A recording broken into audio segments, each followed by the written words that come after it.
Planète Jardin avec Thierry, notre spécialiste en jardinage. Thierry, bonjour. Bonjour Hervé.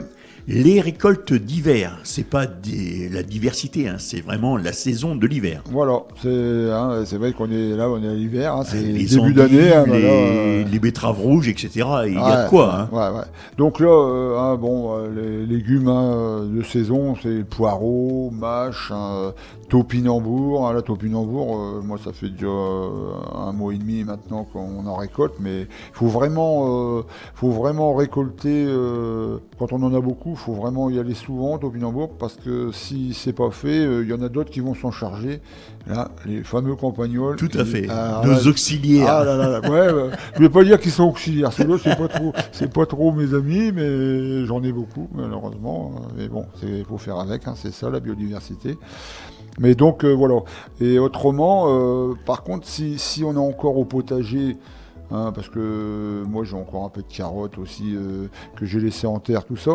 Bon, c'est vrai qu'il faut faire attention aux campagnes, je suis d'accord, mais si on a encore des petits carrés par-ci par-là, navets, radis noirs, faut bien avoir pensé, les feuilles mortes, on répète souvent, mais les feuilles mortes, la paille, en les paillant comme ça, ou même voile d'hivernage par-dessus, ou du carton, impeccable. Au moins on va récupérer, déjà on va arriver à les arracher, en cas de forgel on va arriver à les arracher, et au moins on arrive à les garder.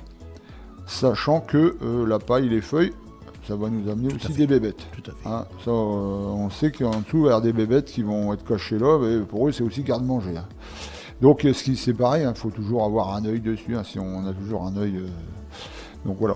Autrement, c'est aussi les premières récoltes d'endives. On avait fait ça dans nos caisses il y a quelques temps. Donc là, maintenant, on devrait avoir des endives qui ont été mises à forcer. Dans les placards ? Ouais, éventuellement. éventuellement.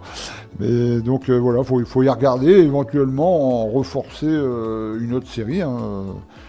Pourquoi pas, ça dépend de la quantité qu'on a de racines. Et donc, puisque tu parles des endives, il y a une question qui me vient en tête. Si je fais des endives, l'endive traditionnelle, et je fais des violettes, il y en a une qui va... ils vont pousser tous pareil ? Ou alors il y en a une qui va prendre plus de temps ou plus rapide à pousser ? Disons que les classiques, je pense qu'ils vont un tout petit peu plus vite, mais bon, oui. c'est quand même de la chicorée, que ce soit de la rouge ou de la blanche, ça va se faire, ça va se suivre. Je pense qu'il n'y aura pas une grande différence en temps, quoi. Voilà. Donc je voulais aussi parler de récolter le persil. Oui. Et le persil qui a été mis un petit peu à l'abri, parce que là, les petites gelées qu'on a eues, pas bon non plus.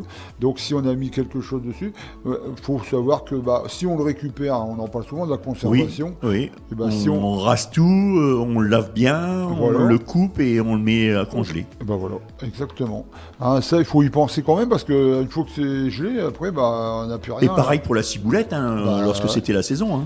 Bien sûr, exactement. Bon, là, la ciboulette, elle est un peu... c'est fini, oui, là. Oui. Mais autrement, quand c'est la saison, c'est là qu'il faut... Tout à fait, c'est ce que j'ai fait aussi, moi. C'est vraiment un bon truc. Comme ça, on en trouve toute l'année. Ouais. Le céleri branche. Oui. C'est pareil. Tout à fait. Céleri branche, en soupe, on est trop content de récupérer un petit paquet par-ci par-là, quoi. Donc voilà. Et je voulais aussi parler des... Tout à l'heure, on parlait justement de voile d'hivernage, de carton, tout ça. Oui. Bon, c'est pas trop mon truc, mais les plantes exotiques, il y a quand même des gens qui ont des plantes exotiques chez eux, genre bananier, bougainvillier. Un jour, ils ont eu un déclic pour ça, parce que c'est vrai que c'est joli. C'est pas tellement notre coin, mais donc ce qu'il y a, c'est que après, il faut savoir que l'hiver, ils n'aiment pas non plus. Donc, éventuellement, d'entourer la plante avec un grillage, la bourrer de paille, et tout autour, après, de mettre un voile d'hivernage. Bon, on en a déjà parlé de quelques années de ça, mais c'est vrai que c'est important de le faire parce que c'est vraiment fragile quand même. Les lauriers décoratifs, je suppose que c'est pareil. Si on n'a pas le bonheur de l'avoir mis dans une caisse avec des roulettes pour le rentrer, soit en véranda ou alors dans un jardin d'hiver. Ah ouais. Ouais, ça, il n'y a pas de problème. Il faut vraiment les couvrir, les aider, voile d'hivernage et éventuellement de la paille tout seul dessus. Et pas dans des endroits où il y a des courants d'air non plus. Parce que si c'est. Ça n'aime pas. Ah bah ça, c'est. Disons que ça dépend à quel degré on va descendre. Mais donc, c'est important quand même d'y penser. Parce qu'on n'est qu'au début de l'hiver, faut pas oublier. Exactement. Donc, on ne sait pas d'une année à l'autre. Donc, je voulais aussi parler d'une autre chose encore, c'est. On ne le fait pas souvent, enfin moi je le fais parce que je sais que pour moi c'est important, mais c'est de démonter la bâche de la serre. Parce que souvent on monte une serre, on garde la bâche dessus, puis on dit bah c'est bon tous les ans, sauf si c'est une petite serre puis qu'on peut la déplacer, mais en tout cas le sol, lui il a besoin de respirer, d'avoir de l'eau, d'avoir de la pluie, quoi. Et donc c'est bien de débâcher au moins à côté. Moi je ne débâche pas complètement parce que c'est vrai que c'est beaucoup de boulot, donc je redémonte la tranchée, une tranchée, je renroule la bâche, déjà sur elle-même, ouais, déjà faut être du monde, parce que moi la mienne elle fait 10 mètres de long, c'est pas une énorme, mais en tout cas 10 mètres tout seul, à 2 ça va pas, faut être minimum 4. Et on enroule, et donc on le repose de l'autre côté. Donc l'eau, quand il pleuvra, elle n'ira pas dedans. Il faut essayer de le faire quand c'est sec, c'est encore mieux, parce qu'autrement, quand il gèle, on a des glaçons à l'intérieur. Mais en tout cas, il faut y penser au moins une fois tous les 2 ans, parce que si c'est pas tous les ans, moi j'essaye de le faire tous les ans. Mais autrement, au bout d'un moment, la terre, elle est trop sèche, et là, l'été, là, il faut arroser. Oui, c'est pas une solution. Donc c'est pas bon, quoi. Thierry, tu peux me donner l'astuce du jour ? Oui, donc là, on est début janvier, il faudrait peut-être jeter un petit œil à nos pommes de terre de garde. Parce qu'il y a certainement des petits germes qui doivent commencer à sortir, donc dégermez-les pour ne pas les assécher et les garder le plus frais possible pour pouvoir les manger. Thierry, avant de fermer cette chronique, tu peux me dire où est-ce que l'on peut te rencontrer au Jardin des Partages ? Oui, à Guiscard, sentier du Tour de Ville.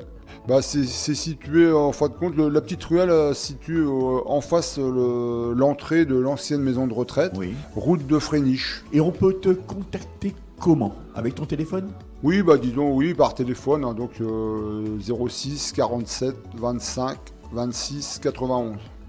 Et autrement par mail éventuellement thierry.letupe @orange.fr. Et on peut te rencontrer quel jour là-bas au Jardin des Partages ? Disons qu'actuellement, je veux dire que j'y suis tout le temps, parce que j'ai mes locataires, mes poules qui ont besoin de moi matin et soir. Mais autrement, le lundi matin, le mercredi toute la journée, le samedi matin. Donc là, c'est plus sûr de te rendre, te voir. Là. Mais un petit coup de téléphone avant pour rassurer. Tu rappelles ton numéro de téléphone ? Oui, donc le 06 47 25 26 91. Voilà Thierry, je te souhaite un bon week-end. Merci, au revoir les auditeurs.